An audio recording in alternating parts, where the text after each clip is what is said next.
नमस्कार, बहुत बहुत स्वागत है आपका बुलेटिन में। मैं हूं आपके साथ राजश्री हवाई। तो चलिए तेज रफ्तार अंदाज में देख लेते हैं खबरें। यूपी में आज शाम 6 बजे छठे चरण के लिए चुनाव प्रचार थम जाएगा। सभी राजनीतिक दलों ने चुनावी मैदान में अपनी पूरी ताकत झोंक दी है। बीजेपी के सभी दिग्गज नेता पूर्वांचल में प्रचार के लिए मैदान में हैं। इधर छठे चरण के चुनाव प्रचार के लिए सपा अध्यक्ष अखिलेश यादव और कांग्रेस महासचिव प्रियंका गांधी वाड्रा भी अपनी पार्टी के प्रत्याशी के समर्थन में जनसभा करेंगे। तो छठे चरण का जो प्रचार है वो आज थम जाएगा। आज भी अखिलेश यादव कई जनसभा को संबोधित करने वाले हैं। इसके अलावा प्रियंका गांधी भी चुनावी मैदान में आज नजर आएंगी।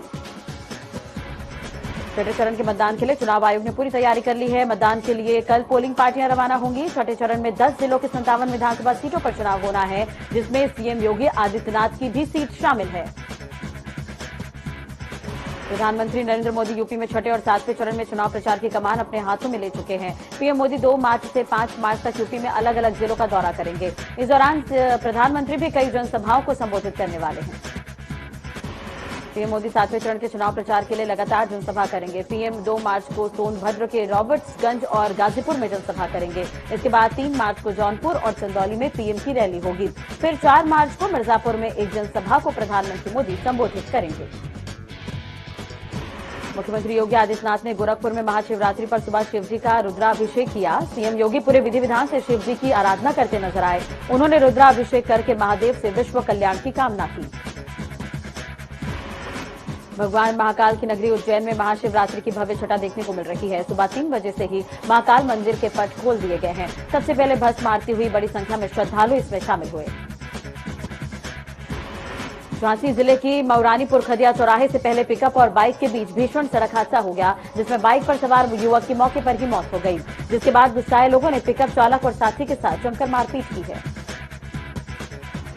फतेहपुर के हदगांव थाना क्षेत्र में मानवता को शर्मसार कर देने वाला मामला देखने को मिला है। यहां 5 साल की बच्ची से दुष्कर्म की वारदात को अंजाम दिया गया। वहीं पड़ोसी लड़के पर ही दुष्कर्म करने के आरोप लगे हैं। फिलहाल पुलिस ने मामला दर्ज किया है और जांच कर रही है।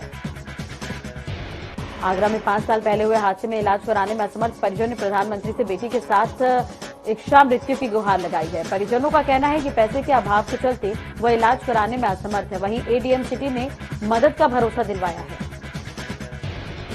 आगरा के बाद थाना क्षेत्र में संदिग्ध परिस्थितियों में पति पत्नी ने फांसी लगाकर आत्महत्या करने की कोशिश की, जिसमें पत्नी की मौत हो गई और पति को अस्पताल में भर्ती करवाया गया। ग्रामीणों के अनुसार गृह कलेश के कारण दोनों ने यह कदम उठाया है।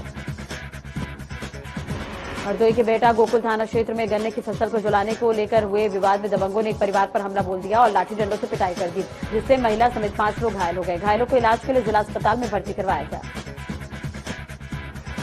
अलीगढ़ के गांधी पार्क थाना क्षेत्र में थाने से महज 100 मीटर की दूरी पर खड़ी बाइक की चोरी कर ली गई। वहीं दिन दहाड़े चोरी की घटना वहां लगे सीसीटीवी कैमरे में कैद हो गई। फिलहाल पुलिस जांच कर रही है।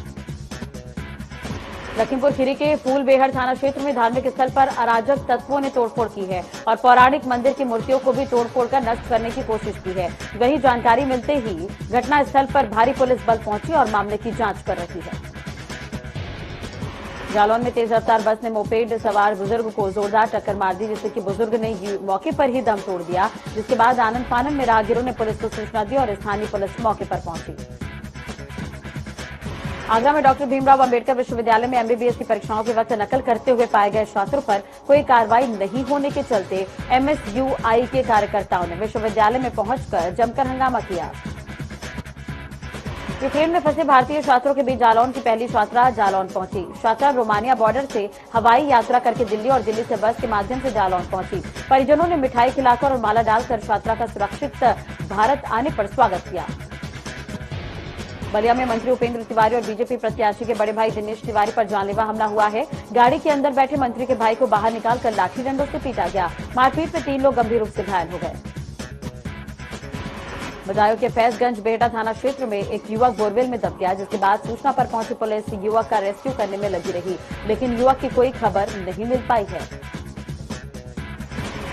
आगरा के कमलानगर थाना क्षेत्र में लोगों ने मनचोले की जमकर पिटाई कर दी और आरोपी युवक को पुलिस के हवाले कर दिया। मनचोले की पिटाई का वीडियो सोशल मीडिया पर वायरल हो रहा है।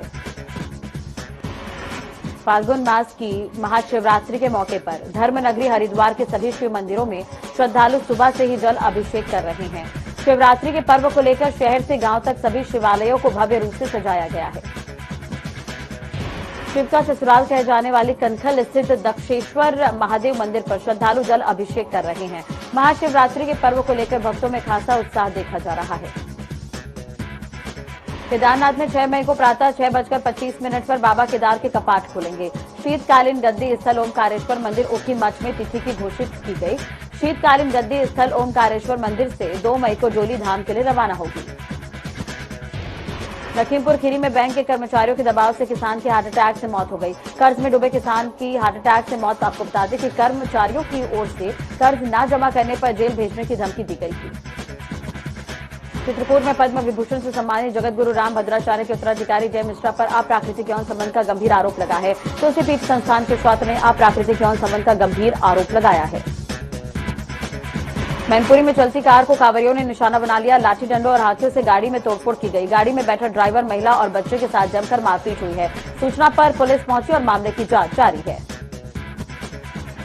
लखनऊ में शिवरात्रि के महापर्व पर श्रद्धालुओं की भीड़ नजर आई। सुबह 3 बजे से ही दर्शन के लिए श्रद्धालुओं की लंबी लाइन देखने को मिली। लखनऊ के प्रसिद्ध बुद्धेश्वर महादेव मंदिर में श्रद्धालुओं की भीड़ देखने को मिली। वाराणसी में काशी विश्वनाथ मंदिर पर भक्तों का सुबह से ही तांता लगा हुआ है। दर्शन कर बाहर आए श्रद्धालु ने प्रधानमंत्री मोदी की जमकर तारीफ की है और कहा कि जिस तरीके से काशी विश्वनाथ मंदिर का स्वरूप बदला है, इसे देखकर बेहद खुशी हुई है। प्रयागराज में महाशिवरात्रि काल सर्प योग में मनाई जा रही है।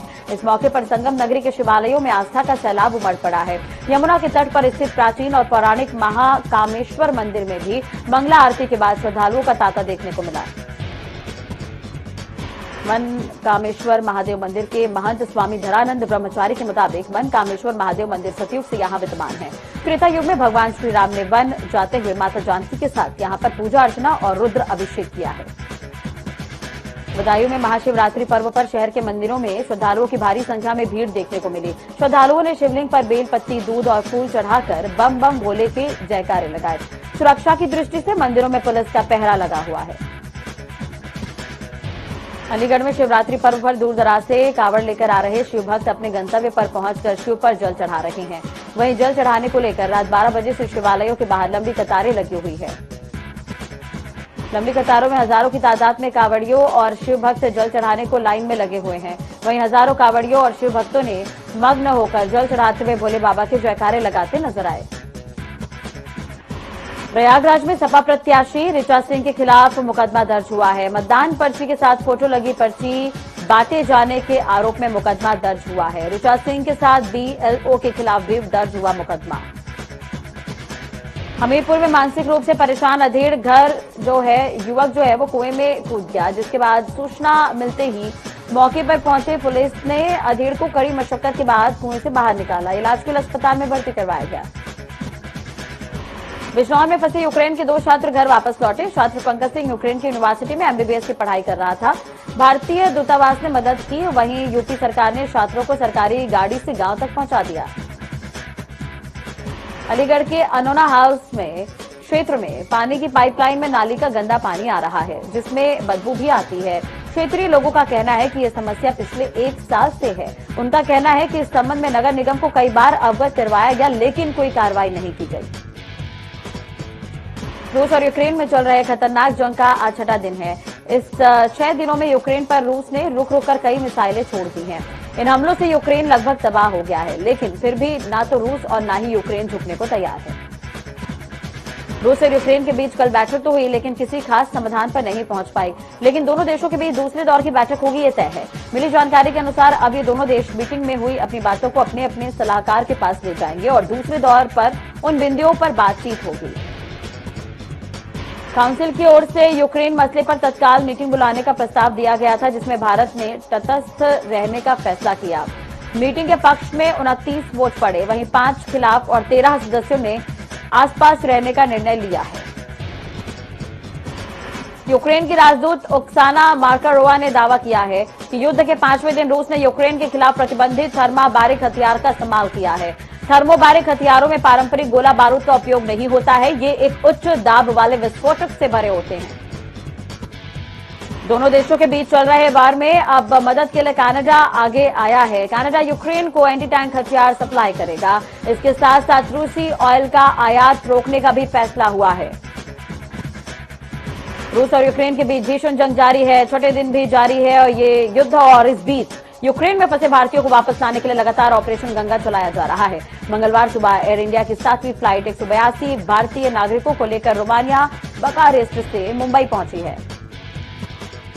यूक्रेन में रूस के हमले से के बीच भारत वहां फंसे छात्रों को निकालने में लगा है। इसमें पाकिस्तान भारत की मदद कर रहा है। एयर इंडिया की फ्लाइट से छात्र भारत आ रहे हैं। पायलट ने बताया कि यूक्रेन की गंभीर स्थिति को देखते हुए सभी एक दूसरे की मदद कर रहे हैं।